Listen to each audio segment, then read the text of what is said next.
All right. Wow. That's an energetic opening. Yeah, it's all about Jesus. That's why we're gathered here today. It's all about Jesus. My name is Nick, and we are glad that you are joining us for this, the online edition of the gathering. And thanks for taking a couple moments out of your week and day to spend a few moments here with us. If you don't know what the gathering is, it is sort of this really kind of new partnership between two different churches. A more formal liturgical church and a less formal, not real liturgical church that have come together and had some things in common that they thought were important enough to overcome the things that they had that were different. And we've been on this journey together for about 2 years, and we are learning what it means to become one group of people. Now, this group is made up really of two churches separately on paper, still technically. One of them is Zion Lutheran Church, which is an ELCA Lutheran church, and the other is Pathways Church, which is a non-denominational independent church. And these two churches discovered one another, and as I said, had very different ways of doing things and different traditions. But in a world where people often just kind of run to their own corners and dismiss others who have a different way of doing things, we thought it would be fun to model something different, coming together and learning how to value each other's traditions. And I can just say personally, I think that we have begun to value each other's traditions. There's things that were traditions that didn't mean anything to me early on, but now that I know and have made relationships from someone with whom it does have some sort of significance and meaning, it now matters to me as well. And I think that's been going on all across the board. So it's a very special group. It seems to be sort of rare air in our day and age, and we're really excited for you to get to know us a little bit here. Now, if you want a little bit of just a snapshot of kind of who we are, of course, you can go to our website there, but we usually kind of give 2 words to explain who we are. The first word is cautious, and the second word is curious. We use these 2 words just to give you an idea of who we are. We use the word cautious because many of us grew up in religious environments or surrounded by religion, and we would affirm that we've seen religion used in ways that is beneficial and positive and helpful and even inspiring. But many of us have also seen religion used in ways that's not so inspiring. Many of us personally, or those that we love and care about, have been harmed by organized religion, even religion with Jesus' name on it. And so we find ourselves a little bit cautious. Some of us would even say skeptical of organized religion. Now, I know what you're saying. That seems kind of weird because you are a church, and by definition, then you are an organized group of religious folk. And that is true, but we think that there is some sort of healthiness there in, if we are going to be an organized group of religious people, maintaining a little bit of a cautious spirit about organized religion, because we know it can go off the rails very quickly. Now, the other word we use to describe ourselves is the word curious. And by that, what we mean is we're trying to understand and really broadcast that we just don't believe we have all the answers to everything. Now, each of us has something important to contribute to our conversation and to our ongoing pursuit of what it means to be more like Jesus, but none of us has the market cornered when it comes to truth. And so we want to be a group who is always curious about what it is that we don't know. Now, there may be some things that you don't know that I have to share that might be important to you. But the truth of the matter is, there's probably some things that you know that I don't know that I need to know because it will help me along this journey as well. So we try to practice what it means to be unusually curious about one another, about our experiences. We also practice what it means to be very curious about the Bible text and the traditions handed down to us. We often ask a lot of questions of those things, and sometimes we end up back in the same place where we started, but sometimes we start asking questions about things and discovering, there are other ways to think about this that are also faithful to Jesus. So anyway, if either of those 2 words, cautious or curious, seems to resonate with you, I would suggest this is a group for you to continue to check out and get to know. Now, over the next few moments, what we're going to be doing is sort of a miniaturized version of what we do in person. In our in-person gatherings, we kind of mix some formal elements and some informal elements, and we do a lot more singing and that type of thing. But here in the online space, we're going to do a miniature version of that. So our worship leader, Billy, he's going to come on the screen here in just a second, and he's going to lead a worship song, and you're welcome to sing along with it. We sing more in person, but we're only just going to do one here in the online space. And then after that, there will be a little reflection video. This one is based off of a prayer from Ephesians, so it's almost like a little bit of a scripture reading. And then afterwards, I'm going to come back on the screen, and we have a message today out of the lectionary, which is an organized group of readings that are usually distributed to many different churches. And this one's a really fascinating one out of the book of Habakkuk today that we're going to look at, and so that'll be fun. And then we're going to wrap up the whole thing with communion. Now, in-person gatherings, we take communion every week. We gather around the table, and we have these elements, the bread and the cup. They represent Christ's body and his blood, and we take those elements each week together as a community. In the online space, of course, if you want to participate, we'd like to create a moment for you to do that, but you'll need to gather a couple of things and have them on hand in order to do that. So you'll need something for the bread, which could be a little piece of bread or a little cracker that would work, and you'll need something for the cup, which could be maybe some juice or maybe some wine left over from last night's dinner. But if you want to grab a couple of those things at some point here and have them on hand, then when we get to the time of communion at the end, you'll be all set to participate with us. Okay, that's kind of where we're going here over the next few moments. We'll wrap everything up at the end with some announcements, but why don't we just get right to it? Billy's going to lead out in a song here, and I'll see you back on the screen in just a little bit.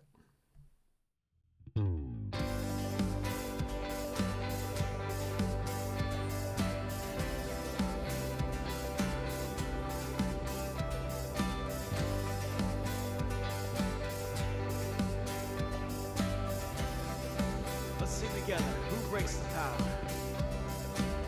Who breaks the power of sin and darkness? Whose love is mighty and so much stronger? The King of glory, the King above all kings.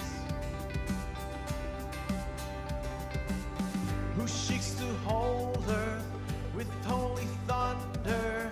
Who leaves us breathless in awe and wonder? The King of glory, the King above all kings. This is amazing grace. This is unfailing love. That you would take my place, that you would bear my cross. Down your life, and I would be set free. Oh, Jesus, I sing for all that you've done for me.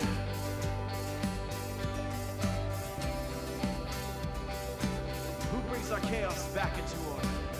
Who brings our chaos back into order?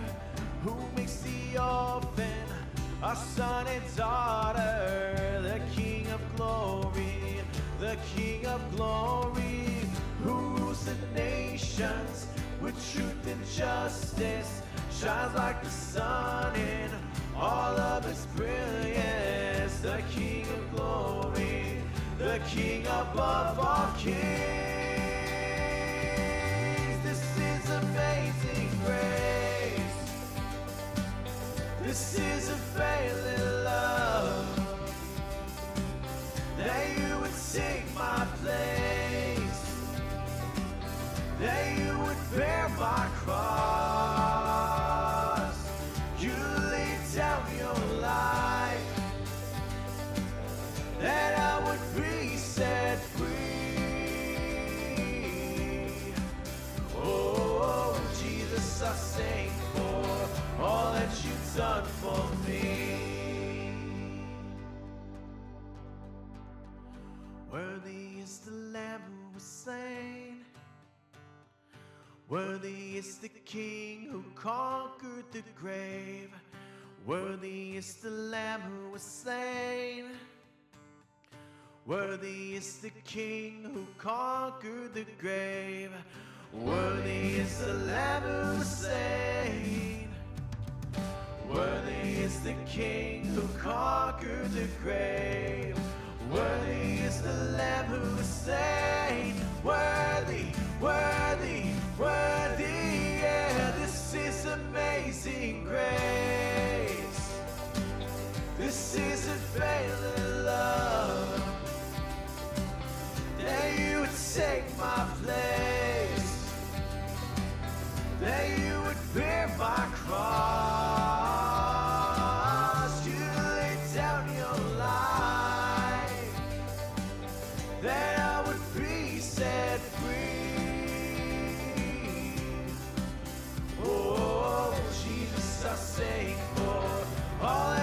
done for me.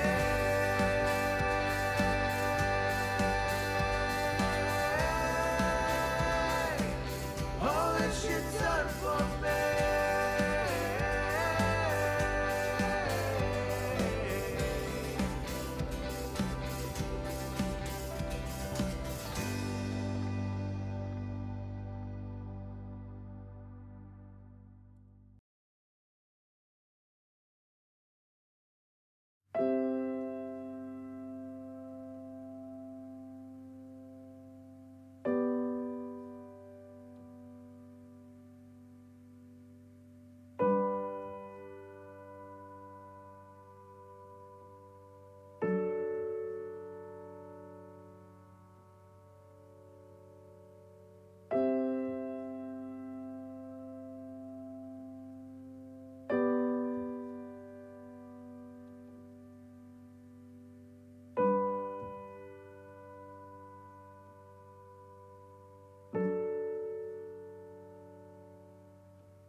All right, that's a lovely prayer there. Why don't we jump into what we're doing here today? I want to talk about something very philosophical today, one of life's greatest questions. And to me, one of life's greatest questions is why children ask the question, why? Have you noticed this? Kids ask why a lot. When my kids were little, they asked this a lot. Thankfully, they've gotten older, and the why questions have slowed down just a little bit. But I remember when my kids were little, I ended up helping out at one of the elementary schools that my kids were attending. And I was a substitute teacher for a little bit. Not sure why they would invite me to do that, but I don't have any background in teaching, but they had a real teacher shortage, and so they invited me to do that. And I ended up teaching PE a couple times, which is perfect for me. I got a whistle, and I know tons of games, we can pivot to if we run out of, things to do. So it was actually kind of fun. But I remember being a PE teacher, and my first day being a PE teacher, I was in an elementary school, so I think I had a second grade class at the time, and I had this little boy, and he came up to me and he said, "Teacher, what are we doing?" And I said, "Well, we're playing hockey today. We got a hockey unit." And he said, "Well, why?" And I said, "Well, because that's what your normal teacher chose for us to do today." And he said, "Well, why?" I said, "Well, probably because the teacher thought it would be a good thing for you to learn." And he said, "Why?" And I said, "Well, because, hockey probably teaches you some good motor skills." And he said, "Well, why?" I said, "Well, because it teaches you good timing, and you got to have hand-eye coordination to hit the puck." And he said, "Why?" I said, "Well, that's because that's how they invented the game." And he said, "Why?" And I said, "I don't know. That's just how they invented it." And he said, "Why?" And I said, "I don't know. I wasn't there." And he said, "Why?" And I said, "Well, because I wasn't born yet." And he said, "Why?" And I said, "You know what? Just go take a lap, all right? Just go run a lap, all right?" You know what I'm talking about? Kids just ask why all the time, and they're always doing it, and in part it might be just because they like bugging adults. I mean, that might be part of it. But I kind of think that there's another reason. I think just in general, there's something inside of us, even from a very early age, that wants deeper answers. Like we're always kind of wondering why. Why are things working out the way that they work? And I know it gets annoying when kids ask that question, but the truth of the matter is, even as adults, we ask the question why a lot. I mean, I know I do. I try not to do it in an annoying way, like maybe little kids do, but I try to ask questions of why about a lot of things that I don't seem to understand. And I would say that these days I ask why a lot. I look around and I see hurt and pain, and I ask why. I see people experiencing personal tragedies, and I ask why. I see people walking through moments of death and sickness and loneliness, and sometimes I ask, why? Some people have financial difficulties. Some people get cancer diagnoses. Some people have broken relationships. And we wonder, why? Now, you ever done that? And have you ever posed that question to God? Have you ever wondered, God, why is this happening? I mean, do you know what you're doing up there? I don't know if you know what you're doing. People come up to me all the time and they got something going on in their life and they say, why is this happening to me? And sometimes I don't even have the words to say because I don't know. And I just wonder, God, do you know what you're doing? We all have questions. And you can turn off the news, but it doesn't make the questions go away, does it? Well, that's perfect because today in our lectionary reading, we have a section out of the book of Habakkuk. And maybe you didn't just get done reading Habakkuk in your quiet time, all right? It's kind of an unusual book, but it's got a really good message. Now, Habakkuk is what we would call a minor prophet. And you know why we call this prophet minor, right? Well, it's because it's just a short book, all right? So prophets with big books are called major prophets. Prophets with short books are called minor prophets. That's it. There's no theological reason behind it. That's the whole reason. He is a minor prophet because his book is rather short. Now, he may be a minor prophet, but he is a minor prophet with a major question because really you could say the question why is what defines Habakkuk and his life. Now, before we jump into this reading here, I want to give you a little background on Habakkuk because maybe you don't know a lot about him. Habakkuk is actually my favorite book in the Bible. It has been for many years, but Habakkuk is a little weird. First of all, he has a very difficult name, and people are often not sure how to pronounce Habakkuk. Some people say Habakkuk, Habakkuk, all sorts of ways to pronounce it. Probably the closest way to the Hebrew and English would be Habakkuk. All right, and it's a difficult name to say. Nobody's naming their kid Habakkuk today, right? Because it's just weird and unusual, and people would make fun of it. It's just a very difficult name. So you'll probably remember him because he's the one with the difficult name. But it's not just that he has a difficult name. He lives during a very difficult time. Now, you might remember a couple weeks back, we actually looked at another prophet named Amos. And Amos lived during a time of relative peace, tranquility, and prosperity from the place he was from. You remember we described a couple weeks ago that at this period of time, Israel was divided into two nations, the southern part and the northern part. Amos came from the southern part that was living in a period of tranquility and prosperity at the time, and he was called to go to the north that would soon be experiencing some difficulties. Well, Habakkuk comes along later, and when he comes on the scene, that northern section that Amos had been speaking to has already fallen to Assyria, and Babylon is now on the doorstep of conquering the southern kingdom. And so this message happened somewhere between 609 and 605 BC, something like 2,600 years ago. And it is a difficult time. It is a bad time for Israel. It is sort of the last days of their nation.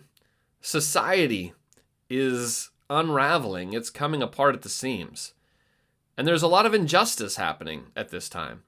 The rich are taking advantage of and oppressing the poor. There is this huge growing division between those who have and those who have not. There is no justice. Those who have enough money can hire lawyers and bribe people like judges in order to get away with ripping off the poor. And so the poor are taken advantage of, and even the government is set up in such a way that the poor are easy to take advantage of, and so the rich just keep getting richer. In fact, they have one of their worst kings of all time at this point, a guy named Jehoiakim, and he is not concerned with justice. He is only concerned with lining his own pockets. Now, that is a context that I know is really hard to imagine, right? I mean, surely that happened 2,600 years ago, but there's no way that something like that would happen today. You know it would. So Habakkuk sees this, and he's very frustrated. He's a preacher, and he sees religion covering for all of this greed and injustice in his culture. And he's confused, and he's angry about it, and so he puts God on the hot seat. Now, have you ever wanted to do that? Have you ever wanted to just question God? Well, that's exactly what Habakkuk does right from the start. And when you open up his book, it just says, this is the oracle in verse 1. This is the oracle of the prophet Habakkuk. And then it goes right into questioning God. I mean, there's no warm up or anything.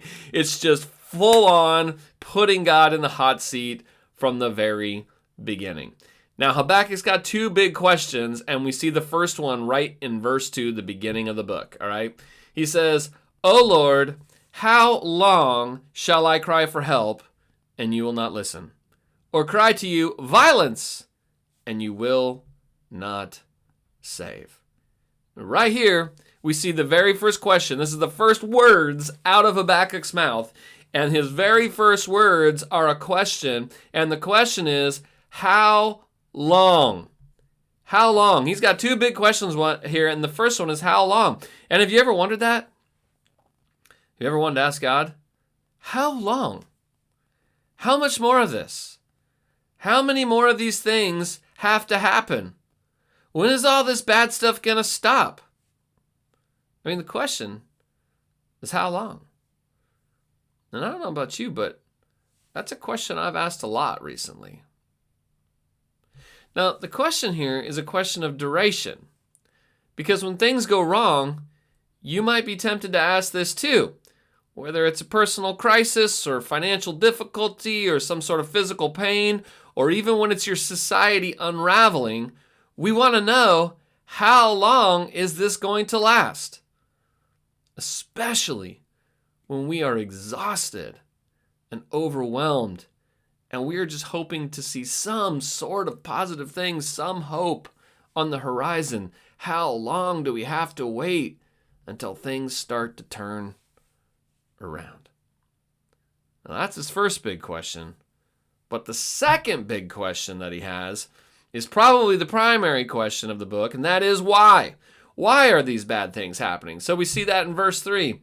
Why do you make me see the wrongdoing and look at trouble? Destruction and violence are before me, strife and contention arise, and even the law becomes slack, and justice never prevails. The wicked surround the righteous, therefore judgment comes forth perverted. You see, the question that he has here right there in verse 3 is why? Why, God? And it's sort of an important question. I mean, it's every bit as relevant today as it was 2,600 years ago. I mean, today, just like then, we wonder, why is all this bad stuff happening? And God, why would you allow it? It's a pretty big question when you think about it, isn't it? Because it's a question that gets right to the character of God. I mean, how could God allow this? If God is all good and if he's all powerful, how could God allow this? I mean, that's what Habakkuk says a few verses later in verse 13. He just says, God, your eyes are too pure to behold evil, and you cannot look on wrongdoing. So why do you look on the treacherous and be silent when the wicked swallow those more righteous than themselves? I mean, it just gets to the character of God. I mean, how could a good God who's all powerful allow such bad things to happen? And haven't you wondered that before? Haven't you asked that very question? Now, maybe you've never vocalized it, but I bet you thought it. But what's so unusual about this book is Habakkuk doesn't just think it, he says it. Or really, it feels like he's yelling it. Now, this is God's preacher, right? Amos wasn't a professional. It appears that Habakkuk is a bit of a professional here, clergy guy, right? He's a preacher, and he is the one who is demanding some answers to his questions. I mean, when you read it, Habakkuk is angry. He is frustrated. He is indignant. But what's even more interesting, besides just the questions he asks, is where he chooses to ask these questions.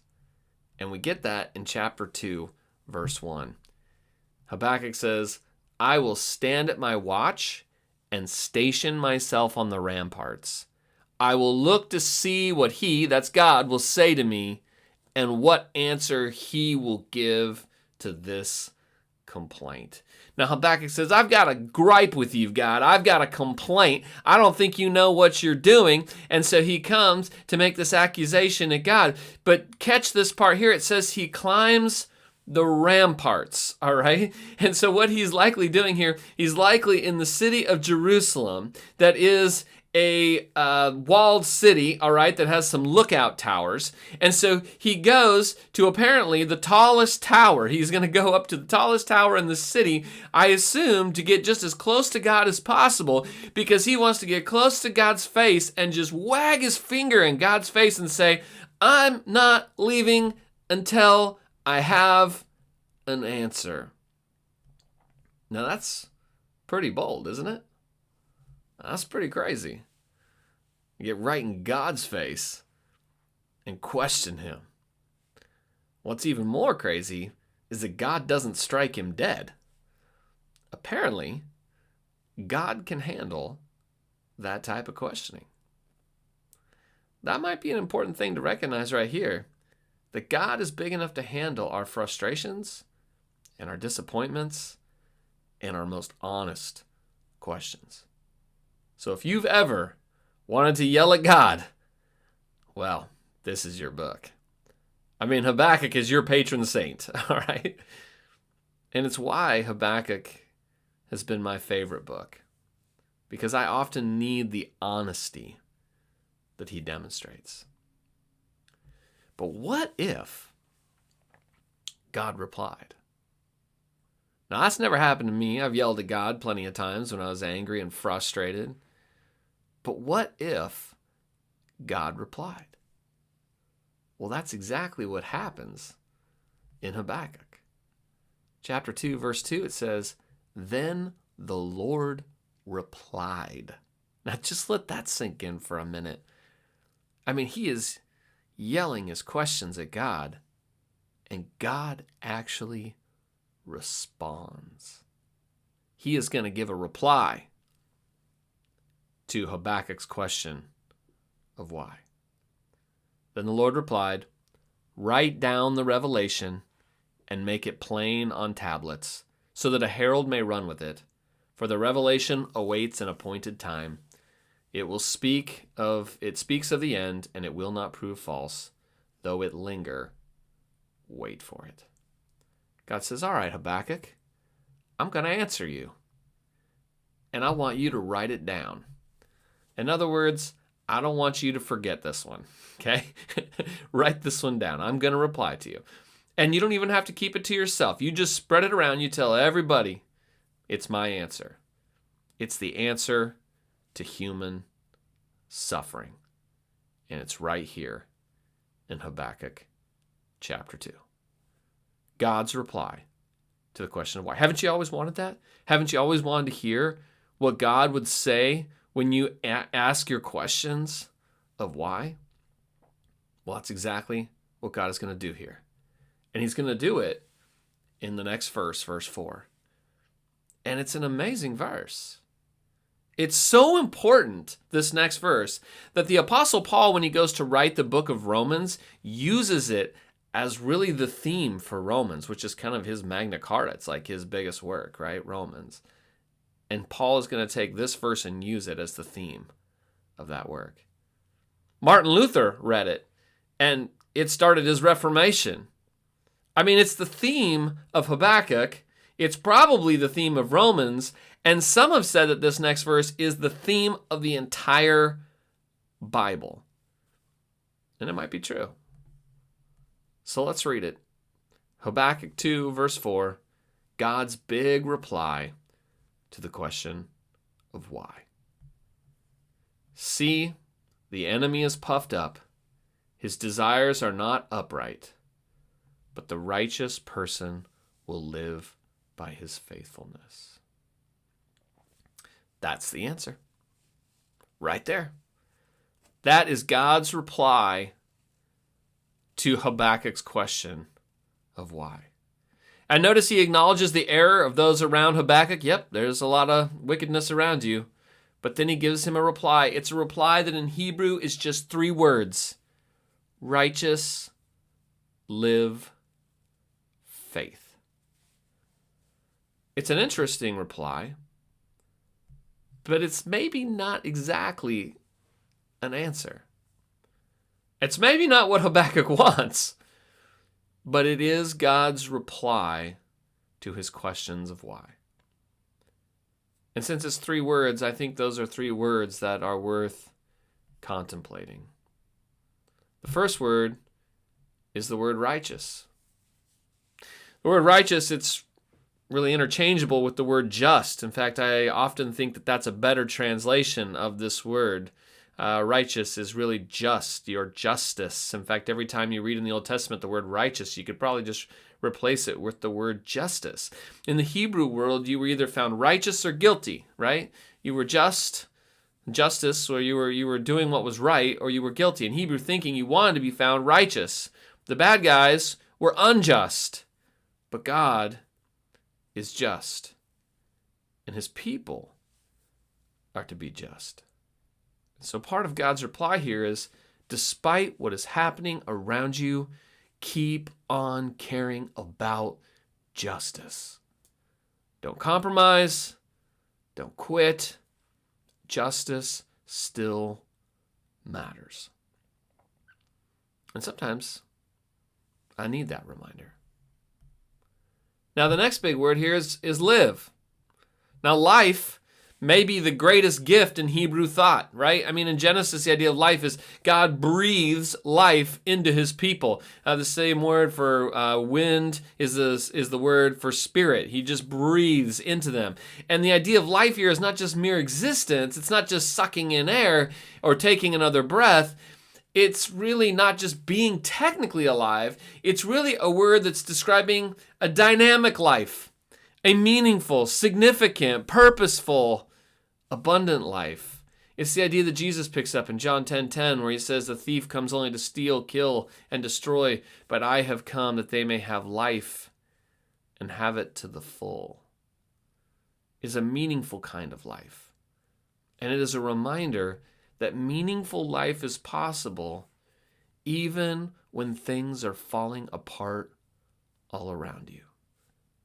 And this is especially significant because the people that Habakkuk is going to eventually share this message with, many of them will die. Babylon is going to invade and kill many people, but he wants them to know that their life isn't measured by its quantity, but by its quality. And then he gives them one final word, and that is faith. And faith here doesn't just mean some sort of intellectual assent. I just kind of believe some certain things in my head. It goes way beyond that. It means having a complete trust in someone. It is a steadfast trust in God. That no matter what is happening to you, you will trust in God. It's the idea of fidelity. Now, these words together then, this reply, righteous, live, faith, is the idea that you should embrace justice, which will fill your life with purpose and meaning and will be fueled by hope and trust in God. And that is Yahweh's reply to the question of why. Now you say, well, that's great, but that doesn't really answer any of my questions about why bad things happen and why the bad guys seem to always win. And I understand. It's probably not the answer we want, but it is God's answer. And for some reason, he thinks it's enough. And maybe it's because it's the answer we need, even if it's not the answer that we want. Now, even if I knew the why of everything, and I don't, but even if I knew the why of all human suffering, I'm not sure it would help. I'm not sure what I would do with that information. Even if I knew why, I don't know that it would change my circumstances. I want to know why, but I think what I might really need is to know how to live in the midst of it. How do I find meaningful life in the middle of the chaos and the evil and the things that are happening all around me? And that appears to be God's answer. He tells us what to do. He tells us how to live, even when we don't know what to think. You say, well, isn't that just a misdirection? Isn't that just a way of coping? Yeah, maybe. Or it could be the key to God's overcoming evil in the world. It might be the very way that God redeems what is broken and has gone wrong. It's a great little Habakkuk commentary on Habakkuk by a Syrian theologian, Riyad Kassis, and it's called Frustrated with God. And it's an excellent little commentary. It's a worthwhile just pick up to read through. But in it, he tells the story of this Syrian woman, and she is in a dangerous area. There's war that is going on. She's a dentist, and she's trying to help people even in the middle of a war-torn area. She has a husband, and she has 2 kids, and she is at work trying to help people when a bomb goes off because of this conflict. And in the conflict there and the bomb going off, her arm is just blown to bits. And her husband, in fact, even is killed in the explosion. And doctors operate to try to save her arm. And she cries out in the middle of it to God. And she's wondering why this happens. And then she gets home and she sees her kids and her husband has died. Their dad is gone and she's injured.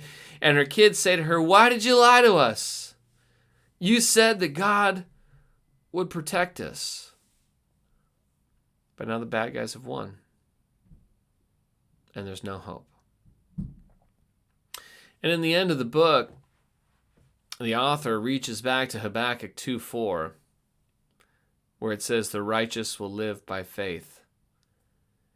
And he says that this family ends up going to Europe, that there is a family in Europe who welcomes them as refugees and sets them up in a house and takes care of them. And this family is ultimately provided for because a family in Europe chose to live with justice through faith. And the point of his story is that ultimately evil loses when the righteous live faith. When people truly live fueled by faith, pursuing justice and righteousness, it becomes a vehicle God uses to add meaning and to redeem the evil that has been done. Does it answer all of our questions? No, it doesn't. But it maybe answers the most important one. What do I do now? Maybe you've been feeling overwhelmed lately. There's enough bad headlines in the news that would be understandable. And I get it. And you may be wondering from time to time why God allows these things to happen. And that's an understandable question as well. But maybe what we need to know is what to do next. And the answer, according to God, is the righteous live faith. It's what you do. It's how you live, even when you don't know what to think. Of course, that also reminds us of Jesus, God's ultimate answer to the human dilemma and suffering, that God himself was willing to be just and to live through faith. It characterizes his mission as he defeats evil through faith going to the cross and willing to lay down his life for all. And so today we'll go to the communion table and we will celebrate that, and we will be reminded of God's great love for us and inspired to go and do likewise. We're going to go to the table now. We're going to take communion, and a little bit video will play. And if you want to take communion and you have those elements on hand, you're welcome to take those and spend a moment to reflect on all that God has done, and perhaps just asking God to give you the energy, the courage, and the faith to live with justice in your life in the midst of all that is going on.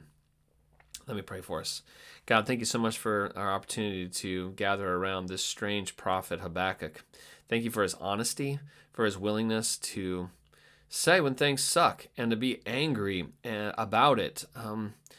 God, I believe that shows that our passion for the things that matter most to you when we're bothered by the things that are so unjust. Thank you that we can take those things to you. Thank you that you're big enough to handle our frustration and our anger and our tears and even a little finger wagging every now and then. And God, we would like the answer to why, but we're thankful that you do give us an answer for how to live in the middle of all these evil things that happen around us. We pray that we would be people, even if we don't understand why things are happening, that we would be people that continue to live lives of faithfulness, aimed at justice, and that you, God, would animate and live through us in such a way that it redeems the hurt and the pain and the suffering around us. We know that not everything will be solved in our day or in our lifetime, but won't you lead us to make our contribution to what it is that you're doing on this planet. We love you and we thank you. And it's in Jesus' name we pray. Amen. All right, let's go to communion, and I'll see you afterwards for some announcements.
All right, let's wrap up with a couple announcements here today. Some things that are going on that you might want to be aware of. First of all, we do meet in person every Sunday at 10 a.m. We meet at the Zion Lutheran Church property, which is just south of downtown Everett. It's easy if you're coming on the freeway. It's really, really quick off the freeway there. If you go to the 41st Street exit, easy on off there. And really, the treasure of this group is the people itself. And if you have a chance to join us in person, we would love to have you. And I know you'd just love the people that are gathered there. If you want to stay up to date with things that are happening, a good way to do that is on the socials. We are on Facebook, Instagram, and Threads. You can follow us at The Gathering Everett and stay up to date with things that are happening. If you're not on social media or you just prefer information a different way, you can also join our email newsletter. We send out a newsletter pretty regularly, and it gives information and announcements and all sorts of stuff that you might want to be aware of. If you're not already on that distribution list, you can enroll. Easy way to do that is just message us on Facebook with your name or your email address, or drop me a line. My email's on the screen there, and you can just say, hey, add me to the list, and I would be happy to do that. Now, student ministry is happening today, but it's not happening at 6 p.m. They're actually going to go right after our morning gathering and head over to a pumpkin patch and do kind of the pumpkin patch deal and the corn maze and all that kind of stuff. So don't come at 6 p.m. And if you're watching this now, it may be a little late to get over there, but they're heading to Bob's Corn. And if you'd like to meet them over there, you are welcome to do that.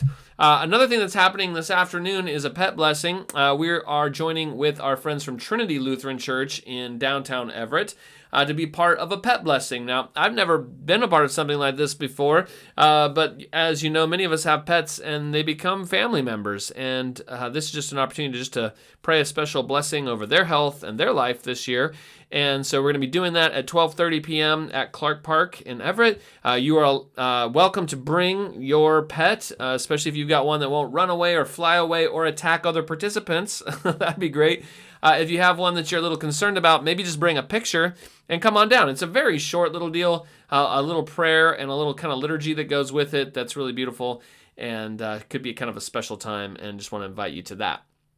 Our senior group does meet again Wednesday, October 15th at 11:30 a.m. They'll be doing a potluck lunch and a group discussion. So if you consider yourself in that seniors age bracket, you are welcome to join them on that Wednesday. Coming up at the end of the month on a Sunday, October 26th, which is the Sunday before Halloween, we're going to be doing a pumpkin carving. We've been doing this the last couple of years, pumpkin carving and potluck soup dinner, and it's been a lot of fun. We've had incredible pumpkins, jack-o'-lanterns created, and just some fun hanging out together.